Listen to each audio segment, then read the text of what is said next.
एक ऐसी कहानी जिसको सुन के आपके होश उड़ जाएंगे। एक यूट्यूबर जिसका नाम ज्योति मल्होत्रा है, जो अपने ट्रैवल ब्लॉग्स के लिए जानी जाती है, जो अब एस्पियोनाज स्कैंडल का हिस्सा बन चुकी है। जी हाँ, ये एक रियल लाइफ। तो शुरू करते हैं। ज्योति मल्होत्रा एक ट्रैवल ब्लॉगर है जो हिसार हरियाणा की रहने वाली है, जिसके यूट्यूब चैनल पे 3.7 लाख से ज्यादा फॉलोअर्स हैं। ये ब्लॉग्स बनाती थी, देश विदेश घूमती थी और लोगों को अपने सफर के बारे में बताती थी। अब ये सवाल आता है कि ये सब शुरू कैसे हुआ कुछ ऐसा कि एक दिन ज्योति पाकिस्तान जाने का इच्छा जाहिर करती हैं और इनका वीजा लग भी जाता है पाकिस्तान जाने का। और जब ये पाकिस्तान घूमने जाती हैं तो ये पाकिस्तान के बड़े बड़े अधिकारियों से मिलती हैं, वहाँ के ISI से मिलती हैं। वहाँ इनका जान पहचान हो जाता है, फिर प्यार हो जाता है और उसके साथ ये रिलेशन में आ जाती हैं। मतलब पहले दोस्ती, फिर भरोसा और फिर जासूसी का जाल। और वहाँ इनको जिम्मेवारी मिलता है कि भारत आके जितना भी सेंसिटिव जानकारी है वो आपको पहुंचाना है, जिसके बदले आपको पैसे मिलेंगे। चाहे वो मिलिट्री बेस्ड जानकारी हो या वहाँ किस तरीके से क्या है, कैसे है, बॉर्डर क्रॉस करते वक्त किस तरीके से लोग उधर से आते हैं, क्या क्या रास्ता है, वहाँ क्या क्या है और सारा चीज।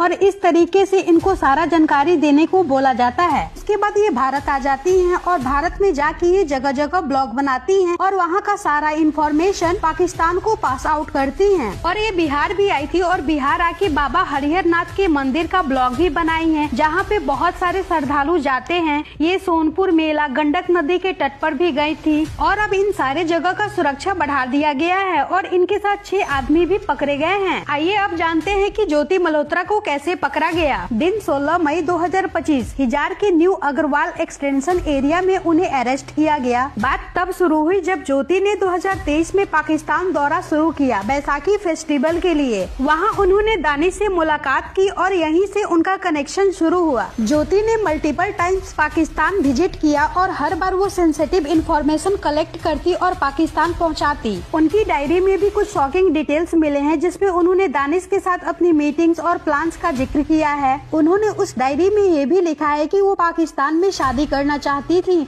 और ये डायरी पुलिस के लिए एक बड़ा क्लू बना। अब सवाल ये आता है कि पुलिस को इसकी भनक कैसे लगी। एक्चुअली ज्योति की एक्टिविटीज पे पुलिस की नजर काफी टाइम से थी। NIA, IB और मिलिट्री इंटेलिजेंस ने उन्हें ट्रैक किया। एक बड़ा थ्रू आउट तब मिला जब 6 मई 2025 को ज्योति दिल्ली में दानिश से मिली। ये मीटिंग एक दिन पहले ही रिकॉर्ड हो गई थी और इसके बाद पुलिस ने एक्शन लिया और 16 मई को इनको अरेस्ट किया गया। उनपे ऑफिशियल सीक्रेट एक्ट के सेक्शन 3 और 5 के तहत केस रजिस्टर्ड किया गया, जो जासूसी के लिए बहुत ही सीरियस चार्जेज हैं। और तो और ज्योति मल्होत्रा के साथ इस केस में 6 लोग और भी पकड़े गए हैं। उनके नाम हैं जफर हुसैन, देवेंद्र सिंह ढिल्लो, गुजाला नौमन इलाही, सूरज महसी, पलक शेर महसी। ये अरेस्ट हरियाणा, पंजाब और उत्तर प्रदेश में मई 2025 के दौरान हुए और इन सभी पे ऑफिशियल सीक्रेट एक्ट के चार्जेज लगे हैं। और NIA, IB और मिलिट्री इंटेलिजेंस इस केस को डीपली इन्वेस्टिगेट कर रहे हैं। तो दोस्तों, यही थी ज्योति मल्होत्रा की शॉकिंग कहानी। एक आम से यूट्यूबर जो अपने ब्लॉग से लोगों का दिल जीत रही थी, कैसे इतनी बड़ी जासूस बन गई, ये सवाल सबके मन में है। बाकी इस पे आपका क्या सोचना है, कमेंट्स में बताइए।